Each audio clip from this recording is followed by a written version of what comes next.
Samson and Delilah, it's a teenage love story set in Central Australia. It's about two kids who, it's almost like out of the frying pan and into the fire. And it's all based around them falling in love. And they're like 13 years old, first time in love, and how they use love to survive.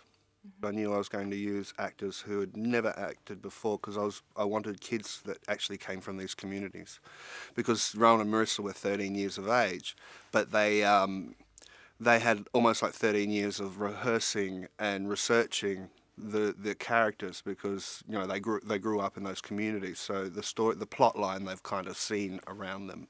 So we went to communities and we talked to elders, and just from there people suggested people, and we talked to them, and then suddenly these two kids rocked up and it was like, oh my god, they're perfect, they're beautiful.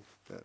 Kind of the lack of dialogue between these two is very real for me. When I was 13 and I fell in love for the first time, I could not talk to the girl. I threw rocks at her. I can't.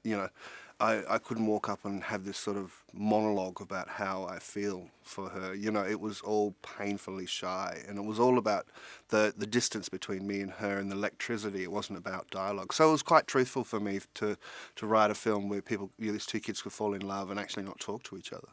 I had to make lots of short films and make lots of mistakes, and try and hone my craft and learn really how to direct and to sort of focus on storytelling in a sense.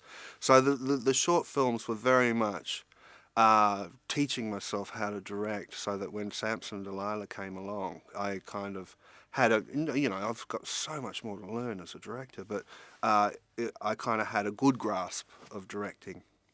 If you wrote a list of what you wanted your film to do, like a wish list of awards, the amount of money it made, the kind of dialogue that's been created in Australia to do with, the story, and it's kind of, the list has come true. It's been the most, I've been incredibly surprised, but it's just been an amazing year. We have a lot of biblical names. A lot of children have, names of saints, and there are Samson and Delilahs sort of in Aboriginal communities. So that's one reason, as well as I really desperately needed a fantastic name that people would remember if they were going to, if they see this story and then they go, oh, there was this film that I seen and I heard about, and, oh, Samson and Delilah. Yeah, so there's sort of that classic reference, as well as there's hair cutting scenes, and I love the idea of sort of, in everyday life there are biblical references in our everyday life.